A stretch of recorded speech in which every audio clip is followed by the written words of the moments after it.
Esomaggo nathanu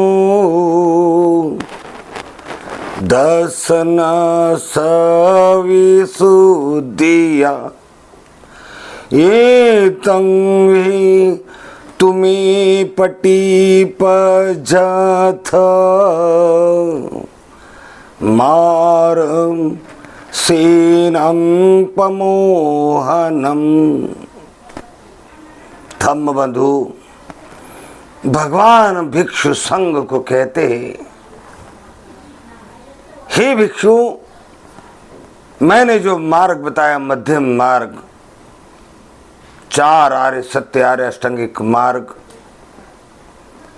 यह जो मध्यम मार्ग है, तुम इसी पे चलते जाओ, इसी पे आरूढ़ होकर आगे बढ़ो। संसार में यही एक मार्ग है जो तुम्हें सम्यक दर्शन का ज्ञान देता है, दुख मुक्त भव मुक्त होकर सुख शांति से जीवन व्यतीत करने का ज्ञान देता है। संसार में मेरा जो दर्शन है सबसे श्रेष्ठ दर्शन है। तुम इसी मार्ग पर आरूढ़ होकर आगे बढ़ो, क्योंकि मार्ग की सेना को परास्त करने वाला है। बहुजन समाज अपनी कीमत अगर समझे तो भारत में सबसे बड़ा समाज है, सबसे अधिक जनसंख्या वाला समाज है, और जितने भी समाज सुधारक हुए वे सारे के सारे बहुजन समाज में हुए। भगवान बुद्ध के दर्शन को विश्व ने सराहा, मन में उतारा, श्रद्धा से पूजा। भगवान को लाइट ऑफ एशिया कहा गया। विश्व के अधिकतम छोटे मोटे देशों में बुद्ध के तत्वज्ञान को श्रेष्ठ तत्वज्ञान माना गया, और ऐसा महानतम तत्वज्ञान जिससे कबीर ने सीखा, रैदास ने सीखा, ज्योतिराव फुले ने सीखा, पेरियार ने सीखा, डॉक्टर बाबा साहब अम्बेडकर, महात्मा ज्योतिराव फुले ने सिखाया। जो समाज सुधार, जो सामाजिक क्रांति, जो सामाजिक सौहार्द बंधुत्व की स्थापना के विचार तथागत बुद्ध ने रखे, उन्हीं विचारों को संत कबीर, रैदास, ज्योतिराव फुले और जितने भी महान समाज सुधारक हुए सभी ने स्वीकार किया। ये विचारों की संपदा, ये तत्वज्ञान की संपदा केवल और केवल किसी के पास है तो वो बहुजन समाज के खजाने में पड़ी हुई है। ये सितारे, संसार में जितने भी ग्रह हैं, सितारे, सबसे चमकदार सितारे नेता के रूप में, समाज सुधारक के रूप में अगर कहीं जन्मे तो बहुजन समाज में जन्मे। फिर भी बहुजन समाज इन सितारों की, इनके गुणों की, इनके कार्यों की कीमत अगर नहीं करता तो वो दोष बहुजन समाज का है। आजकल इसी सप्ताह में पूरा सोशल मीडिया उन घटनाओं से द्रवित हो उठा जिसमें कहीं छोटे छोटे बच्चों को हाथ बांधकर एक अपने आप को सनातनी सवर्ण कहने वाला युवक दलितों की बस्ती में घुसता है और उन मासूम बच्चों को निर्मम होकर मारता है, पीटता है, और बहुजन समाज के लोग खड़े तमाशे देखते हैं, और ये इसलिए देखते हैं कि उनमें प्रतिकार करने की हिम्मत नहीं, उनकी प्रतिकार करने की ताकत, हिम्मत कुंठित कर दी है हजारों सालों से ये अत्याचार होते आ रहा है, वो सहते आ रहा है। जब जब सर उठाने का कोशिश किया तो सर कुचल दिया गया है, और केवल इसलिए कुचल दिया गया है क्योंकि वो संगठित नहीं है, उनमें प्रतिकार करने की हिम्मत नहीं है, वो प्रतिकार करते नहीं है, और प्रतिकार करते हैं तो उनके प्रतिकार को जायज नहीं माना जाता, समाज के विरुद्ध माना जाता है, धर्म के विरुद्ध माना जाता है। सोशल मीडिया इसलिए भी विचलित हो गया कि गुजरात के गांधीनगर जिले में दिन दहाड़े बारात पर हमला होता है, और फिर वार्तालाप चलते हैं सोशल मीडिया में, तो उसमें ललकारा जाता है कि हमारे गांव में हम दलितों को घोड़े पर चढ़ने की अनुमति आज भी नहीं दे सकते, हमारी बराबरी बहुजन समाज कैसे ही कर सकता है, हम ही तो इस संसार के ऊंचे लोग हैं, श्रेष्ठ लोग हैं। और भी कई सोशल मीडिया पे वीडियो चले सौराष्ट्र में, छोटी मोटी घटनाएं नहीं, द्रवित करने वाली घटनाएं, आक्रंद करने वाली घटनाएं, जहां महिलाएं अपने पति का खून होते देखकर बिलक बिलक कर रो रही है। कईयों को धमकाया जा रहा है, केस वापस करने के लिए दबाव डाला जा रहा है, कईयों को इसलिए मारा जा रहा है क्योंकि वो सबूत थे। बहुत सारे वीडियो इन 3 दिनों के अंदर गुजरात में होने वाले अन्याय अत्याचार के विरुद्ध में सोशल मीडिया में घूमे, लेकिन फिर भी गुजरात में कोई ऐसा आंदोलन खड़ा नहीं हुआ जो आत्मसम्मान की लड़ाई लड़ने के लिए प्रेरित करे, जिसमें युवाओं का खून खौल उठे, जिसमें समझदार लोग जो बुद्धिशाली समझते हैं अपने आप को, वो सोचने के लिए मजबूर हो जाए कि क्या चल रहा है। इसलिए कहते हैं मानसिक गुलाम है बहुजन समाज, मानसिक गुलाम। ये मानसिक गुलाम जयंतियां तो बड़ी बड़ी करता है, शिवाजी जयंती करता है, डॉक्टर बाबा साहब अम्बेडकर की जयंती करता है, फुले रमाई की जयंती करता है, हनुमान जयंती करता है, राम की जयंती करता है, कृष्ण जयंती करता है। ये जयंती में घिरा हुआ है, जयंती करने में मस्त है, स्वामीनारायण की कथाओं में मस्त है, सत्यनारायण की कथाओं में मस्त है, ये डीजे के ताल पर झूमने में मस्त है, लेकिन इनका आत्मसम्मान काटा जा रहा है। इन्हें आज भी दलित है तो दमित प्रताड़ित करके रखा जा रहा है। इसके लिए इनका खून नहीं खौलता, इसके लिए सड़कों पर आने के लिए इनके पास समय नहीं। साथियों, सोमनाथ में तारीख 25 रविवार को एक बहुत बड़ी बुद्धिस्ट कॉन्फ्रेंस होने जा रही है। ये कॉन्फ्रेंस इसलिए भी मायने रखती है क्योंकि ये कॉन्फ्रेंस ऐसी जगह पे रखी गई है जहां सोमनाथ जी का प्रसिद्ध मंदिर है। पहले तो मैं आपको ये बता दूं कि सोमनाथ किसे कहते हैं, क्या है सोमनाथ की परिभाषा। भगवान बुद्ध ने कहा, सुरा मेरय मज्ज पमाद ठाणा वेरमणि सिक्खा पदंग समाधिया, कि मैं सुरापान नहीं करूँगा, जिन जिन चीज़ों से नशा होगा मेरा चित्त विचलित होगा, घर गृहस्थी में तनाव बढ़ेगी, समाज में तनाव बढ़ेगी, हमारे हाथों से कुकृत्य हो जाएगी, ऐसी चीज़ों का मैं नशा पता नहीं करूँगा। ये भगवान ने संसार को सुख शांति से रहने के लिए संदेश दिया।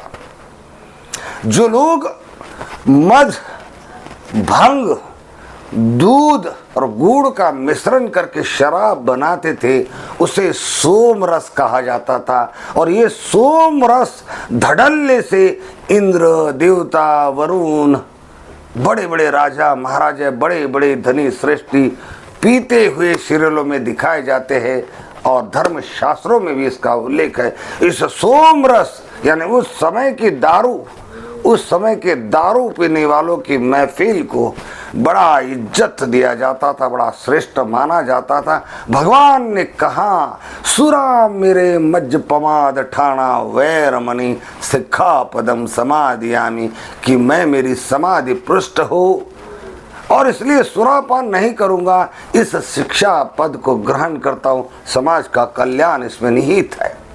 तो इस पंक्ति को काट कर उसी भगवान बुद्ध के, जगन्नाथ, जगत के त्राता, जगत के सबसे श्रेष्ठ साइंटिस्ट, जगत के सबसे तथ्य को तथागत के रूप में प्रस्तुत करने वाले भगवान की उसी 3 मंजिला गुफा के ऊपर जानबूझकर भगवान शिव का मंदिर बनाया जाता है और उसका नाम सोमनाथ रखा जाता है कि जो सोम को श्रवण करता है, प्राशान करता है, पीता है। आजकल जितने भी देखोगे बड़े बड़े हुक्का पीने वाले, बड़े बड़े भंग पीने वाले, बड़े बड़े शराब पीने वाले भगवान शंकर के नाम से पीते, जय भोले, भम भम भोले। ये भंग पीने की आदत भी भगवान शंकर के नाम से बड़े गर्व से कहा जाता है, मैं भगवान शंकर का भक्त हूँ, बम बम भोले। तो उसी भोलेनाथ को सोमनाथ कहा गया और जिसने सोम का विरोध किया उसी जगन्नाथ तथागत बुद्ध के मंदिर को दफनाया गया और उसके ऊपर ये सोमनाथ का मंदिर बनाया गया। और बामसेप ने इसी विषय पर गुजरात के दरिया के किनारे, समुद्र के किनारे बसे हुए सोमनाथ में कॉन्फ्रेंस रखी है। ये कॉन्फ्रेंस का विषय बहुत गंभीर है, बड़ा ही क्रांतिकारी है। अगर बहुजन समाज को ऊपर उठना है, सत्ता में समभाग चाहिए, भागीदारी करनी है, या शासक समाज बनाना है, या सर्व क्षेत्र में समान हिस्सेदारी प्राप्त करनी है, या समान आत्मसम्मान का जीवन जीना है, तो ऐसे प्रेरणादायी क्रांतिकारी कॉन्फ्रेंस की इस देश को बहुत जरूरत है। और बामसेप जैसी बुद्धिशाली लोगों की संस्था कोई भी कॉन्फ्रेंस जब रखती है तो बहुत सोच समझ कर रखती है, बिना कारण किसी कॉन्फ्रेंस को रखा नहीं जाता। तो सोमनाथ में ये जो कॉन्फ्रेंस ऐसे समय में आयोजित हो रही है जहां इस सप्ताह में, इन 15-20 दिनों में भारत के कई कोने में दलितों पर बड़े क्रूरतम हमले हुए, उनको मारा गया, पीटा गया, आदिवासियों को उल्टा लटका लटका के मारा गया। ऐसे समय में गुजरात के सोमनाथ में, सोमनाथ मंदिर के नीचे बौद्ध विहार है तो क्यों है, और अगर बौद्ध विहार था तो फिर उस पर सोमनाथ का मंदिर किसने बनाया, क्यों बनाया, और इसके पीछे क्या षड्यंत्र थे, इस बात को अपने समाज के सामने रखने के लिए इंटरनेशनल बुद्धिस्ट नेटवर्क बामसेप की विंग ने ये कॉन्फ्रेंस रखी है। और इसलिए इसका बहुत बड़ा मतलब है। इस कॉन्फ्रेंस को इसलिए भी रखा गया कि एक तरफ बामसेप भारत भर में ईवीएम हटाओ, लोकतंत्र बचाओ की लड़ाई तो लड़ रहा है, दूसरी तरफ मनवाद जो मस्जिदें तोड़ तोड़ कर मंदिर बनाने के पीछे पड़ा हुआ है, तो बामसेप की ये दहा कि यदि मंदिरों को तोड़कर मस्जिदों को तोड़कर मंदिर बनाए जा सकते और ऐसा दावा किया जा सकता है कि हिंदू का मंदिर है, तो जहाँ जहाँ बुद्ध मंदिर है, जहाँ जहाँ बुद्ध मठ है, उन मठों पर ब्राह्मणवादियों का कब्जा है, मनोवादियों का कब्जा है। अगर तुम मस्जिदें तोड़कर मंदिर बना सकते हो तो हमारे बौद्ध विहारों पर तुमने जो कब्जा कर रखा है उस कब्जे को भी तुम्हें छोड़ना चाहिए। और इसी बात को अपने समाज के सामने प्रस्तुत करने के लिए बामसेप ने सोमनाथ के मंदिर के बगल में इंटरनेशनल बुद्धिस्ट कॉन्फ्रेंस का आयोजन किया गया है, ताकि सारे भारत को ये संदेश दिया जा सके कि जहाँ जहाँ बुद्धिस्ट धरोहर है, बुद्धिस्ट चैत्य है, बुद्धिस्ट विहार है, उसे वापस मांगने की लड़ाई भी हमें लड़नी चाहिए। और ये लड़ाई जायज़ है और ये लड़नी चाहिए और बामसेप को साथ देना चाहिए, क्योंकि ये हमारी दार्शनिक संपत्ति है, इस देश की इतिहास है और ये देश का ये सबूत है कि ये देश कभी बौद्धों का देश था। इस देश में बौद्ध धर्म ही मुख्य धर्म था। इस देश के लोग बुद्धिस्ट थे और जो दो बुद्धिस्ट थे उन्हीं को शूद्र अतिशूद्र, निषाद, कुरील, हरिजन, दलित, आदिवासी उन्हीं को बनाया गया है और उनकी ही सत्ता छीनी गई है, उनके अधिकार छीने गए हैं और उन्हें अमानुष बन के जीवन जीने के लिए मजबूर कर दिया गया है।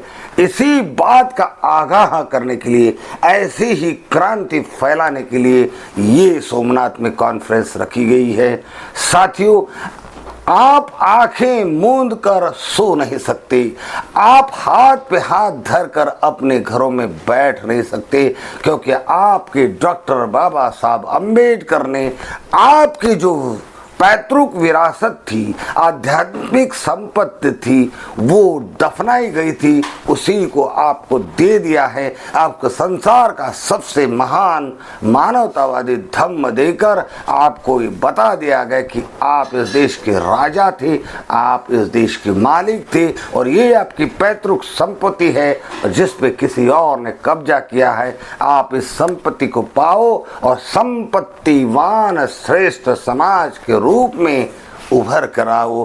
तो ऐसी कॉन्फ्रेंसों की जरूरत है, ऐसे संघर्ष में जागरूक करने वाले आंदोलन की जरूरत है। तो ये जन आंदोलन जनता के लिए है और इसलिए बामसेब इसे जन आंदोलन का नाम दे रही है। और बामसेब आज ऐसे पड़ाव पे है कि करेंगे या मरेंगे। तो हमने फिर संगठित होकर सक्रिय होने की बहुत ज़रूरत है, प्रामाणिक होने की ज़रूरत है, मैदान में उतरने की ज़रूरत है। निकलो अपने घरों से, जंग लड़ो बेईमानों से, निकलो अपने मकानों से, जंग लड़ो बेईमानों से। अगर ये जंग नहीं लड़ोगे तो मनुस्मृति नए स्वरूप में तैयार कर दी गई है और वो जनमानस के समझ में आए उसके लिए प्रस्तुत किए जाने की प्रयत्न चालू हो चुके हैं, जिसमें लिखा है कि मनुष्य के पवित्रता के आधार पर मनुष्य को इस नए मनुस्मृति में श्रेणियों में बांटा गया। अब कौन मनुष्य, कौन वर्ग कितना पवित्र है, कौन तय करेगा, कौन किस खाके में रखा जाएगा, ये देखने वाली बात है। तो जागरूक होने के लिए, सक्रिय होने के लिए ऐसी कॉन्फ्रेंस का अटेंड करना बहुत ज़रूरी है, आयोजन करना बहुत ज़रूरी है। नमो बुद्धाय।